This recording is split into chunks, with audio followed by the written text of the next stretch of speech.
കേക്കടയിലെ ഒരു പുതിയ വീഡിയോയിലേക്ക് സ്വാഗതം. അപ്പം നമ്മളിന്നിവിടെ ചെയ്യാൻ പോകുന്നത് ഒരു സയൻസ് എക്സ്പെരിമെൻ്റ് ആണ്. അപ്പം നമുക്ക് എക്സ്പെരിമെൻറ്റിലേക്ക് കടക്കാം. അപ്പോൾ അതിന് മുമ്പായിട്ട് നിങ്ങൾ ആരെങ്കിലും ഈ ചാനൽ സബ്സ്ക്രൈബ് ചെയ്യുകയാണെങ്കിൽ സബ്സ്ക്രൈബ് ചെയ്യുക, ഷെയർ ചെയ്യുക, ലൈക്ക് ചെയ്യുക, നിങ്ങളുടെ അഭിപ്രായങ്ങൾ കമൻറ്റിലൂടെ നിങ്ങൾ അറിയിക്കുക. അപ്പോൾ നമുക്ക് നേരെ വീഡിയോയിലോട്ട് കിടക്കാം. അപ്പം ഫ്രണ്ട്സ്, നമ്മൾ എക്സ്പെരിമെൻറ്റ് ചെയ്യാൻ പോവാണ്. ഫസ്റ്റ് നമുക്ക് ഇതിനകത്ത് ഹോൾ ഇടുന്നതിൻ്റെ ഈ അടിയിൽ ഈ ഭാഗത്തായിട്ട് പിന്നെ ഹോൾ ഇട്ട് കൊടുക്കുകയാണ്. ഇത്രയും ഫ്രണ്ട്സ് നമ്മൾ മൂന്ന് ഹോൾസ് ഇട്ടു.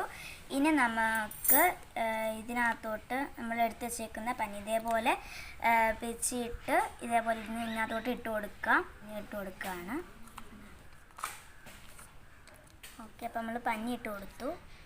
ഓക്കെ, ഇനി നമുക്ക് ഞാൻ എടുത്തിരിക്കുന്ന പടവലങ്ങയുടെയും ഇതിൻ്റെ ആ രണ്ട് അരി നമുക്ക് ഇട്ട് കൊടുക്കാം.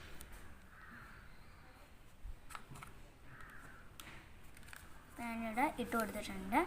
ഇനി നമുക്ക് ഇതിനകത്ത് പഞ്ഞി ഇട്ട് കൊടുക്കാം, അരി. അപ്പം നമ്മളിവിടെ അരി ഇട്ട് കൊടുത്തിട്ടുണ്ട്. ഇനി നമുക്ക് ഇതിനകത്ത് വെള്ളം ഒഴിച്ചു കൊടുക്കണം. അപ്പം നമുക്കിനി വെള്ളം ഇതിനകത്തോട്ട് ഒഴിച്ചു കൊടുക്കാം.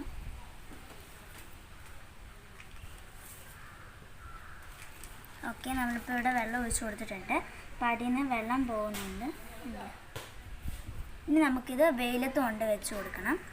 ഇനി നമ്മളിത് വെയിലത്തോട്ട് വെച്ച് കൊടുത്തിട്ട് ഈ നമ്മളിട്ട ഈ അരി കിളിക്കുന്നുണ്ടോ ഇല്ലയോ എന്ന് നമുക്ക് നോക്കണം. അപ്പം നമ്മളിപ്പോൾ ഇന്നായിട്ട് നാളെ തന്നെ റിസൾട്ട് വരണമെന്നില്ല. അപ്പോൾ ഒരു 4-5 ദിവസമൊക്കെ എടുക്കും. അതുവരെ നമുക്കൊന്ന് വെയിറ്റ് ചെയ്യാം. അപ്പം നമ്മളിവിടെ വെയിലത്ത് വെച്ച് കൊടുത്തിട്ടുണ്ട്. ഭയങ്കരമായിട്ട് തണലാവുന്നിടം വരെ വെച്ച് കൊടുക്കുക. അത് കഴിഞ്ഞിട്ട് വീണ്ടും അകത്ത് എടുത്ത് വെക്കുക. പിന്നെ പിറ്റേ ദിവസം എടുത്ത് വെക്കാം. പിന്നെ ആരും പെട്ടെന്നൊരു റിസൾട്ട് പ്രതീക്ഷിക്കരുത്. ഒരു 4-5 ദിവസമൊക്കെ എടുക്കും. ആ റിസൾട്ട് വരുന്നിടം വരെയും വെയിറ്റ് ചെയ്യാം. അപ്പം ഞങ്ങളുടെ ഈ വീഡിയോ ഇഷ്ടപ്പെട്ടെങ്കിൽ ലൈക്ക് ചെയ്യുക, ഷെയർ ചെയ്യുക, കമൻറ്റ് ഇടുക, പിന്നെ സബ്സ്ക്രൈബ് ചെയ്യുക. ഇനി നമുക്ക് ഇതിൽ നല്ലൊരു പുതിയ വീഡിയോയിൽ കാണാം. അതുവരെ ബൈ.